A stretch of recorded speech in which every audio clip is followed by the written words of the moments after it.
Nous sommes sur Radio CHU, dans l'émission Un livre, un jour, pendant laquelle Françoise vous raconte le dernier qu'elle a lu pour vous.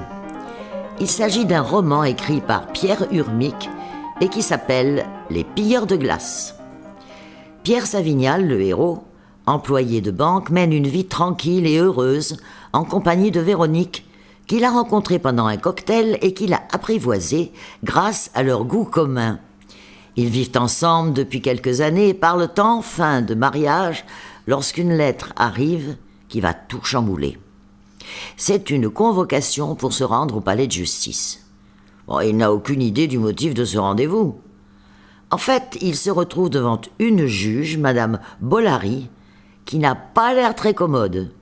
Elle lui reproche, en vertu des lois XXX et YYY, d'être un mauvais citoyen et que pour ses délits, il risque jusqu'à 3 ans de prison. Imaginez dans quel état d'esprit il se trouve. Il ne sait absolument pas de quel délit il est coupable. Et en plus, il risque de se retrouver en prison. Il ne connaît aucun avocat. Alors, il accepte le jeune requis par le tribunal. De retour dans le bureau de la juge, il s'aperçoit qu'elle est de plus en plus agressive, malgré la présence de son avocat.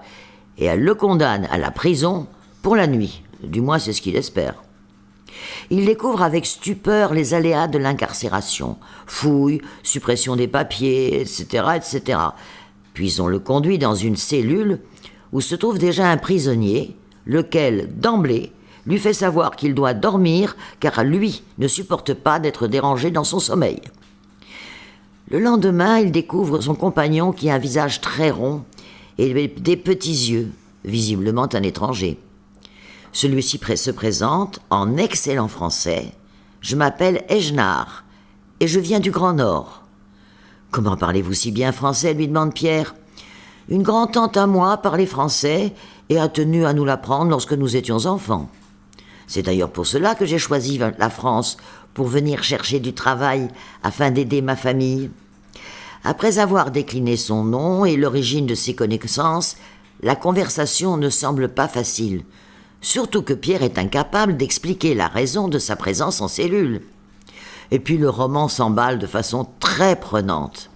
On assiste aux différentes visites de l'avocat, en qui il n'a aucune confiance, au retour dans le cabinet de la juge, et à une nouvelle incarcération, ce qui lui paraît inconcevable, puisque pour lui, il n'a commis aucun délit. Puis Ejnar lui parle, lui raconte d'où il vient, comment est la vie dans son pays, de la fonte inquiétante de la banquise. Entre nous, il fallait bien s'attendre à un sujet traitant de l'écologie, surtout écrit par Pierre Urmic. Il va se passer beaucoup d'événements à la prison, qui étaient prévisibles. Un gardien qui fait du trafic avec 2 prisonniers, mais surtout, il est dangereux.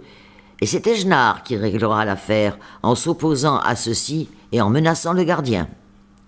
Le courrier arrive à compte-gouttes. Et quand il reçoit enfin une lettre de Véronique, il sent toute son inquiétude ainsi que celle de ses parents. Personne ne comprend et tous crient au scandale. Le tout est ponctué par quelques visites de l'avocat qui le désespère plus qu'elle ne le rassure. Tout au long de la journée, Ejnar lui parle des dégâts que font les hommes sans s'en apercevoir, tant leur vie est normale. Radio CHU, c'est ta radio. Revenons à notre roman. Petit à petit, à l'écouter, Pierre réfléchit. Il commence à réaliser un peu ce qu'on lui reproche, mais je fais comme les autres. Et c'est de là que vient le problème, car vous n'êtes absolument pas conscient des conséquences de votre mode de vie. Ejnar lui raconte, en parlant de la fonte de la banquise, ce qui est arrivé au village voisin du sien. La glace s'est effondrée et les maisons ont été englouties. Que faire dans ce cas-là si on ne change pas la banquise ? Disparaîtra. Il lui raconte leur mode de vie très simple, comment ils chassent le phoque, qui est leur principale nourriture, mais que de plus en plus la chasse est aléatoire, car les places de glace se détachent et partent au large, donc les poissons sont plus rares, et les phoques aussi par la même occasion. Pierre, la nuit, rêve qu'il est assis au bord du trou pour attendre que le phoque pointe son museau pour pouvoir le tuer. Ejnar a aussi expliqué qu'un phoque n'est pas que de la nourriture. Sa peau sert à fabriquer leurs vêtements, qui sont chauds et imperméables. Pierre écoute avec avidité tout ce qu'Egenard lui explique, et c'est souvent une vraie discussion entre eux lorsqu'ils ne sont pas d'accord. Mais en contrepartie, un peu de ce qu'il entend lui fait mieux comprendre l'inanité de son mode de vie. D'accord, il ne fait pas le tri des ordures, ce qui entraîne une véritable mer de déchets sur l'océan. Et il ne fait pas non plus attention lorsqu'il fait ses courses à la saison, pour acheter les fruits et les légumes, ce qui signifie que les pêches qu'il a achetées pour se faire plaisir en plein hiver avaient été mûries artificiellement. Il sait, toujours pour se faire plaisir, acheter une décapotable à essence, pétaradante et polluante à souhait. Mais peut-on appeler cela des délits passibles de prison ? Certainement, lui répond Egenard, car c'est amputer l'avenir de son évolution normale. En faisant ainsi, tu prépares les générations à venir une planète Terre qui n'aura rien à voir avec celle qu'ils connaissent. Cela et tout le reste fait beaucoup réfléchir Pierre, et Egenard s'aperçoit d'un certain changement chez son compagnon de cellule. Il en conclut, sans vraiment prévenir Pierre, que la punition a assez duré, et qu'il faut qu'il vienne en aide à l'avocat, sinon la condamnation est inéluctable.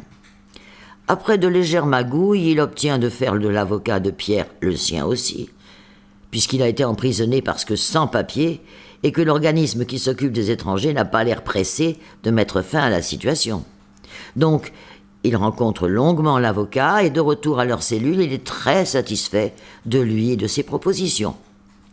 Pierre n'en saura rien jusqu'au jour de son procès, et là, il aura vraiment une très bonne surprise, et encore plus d'admiration pour Egenard, qui l'a persuadé non sans raison qu'il devait changer de mode de vie, s'il sortait.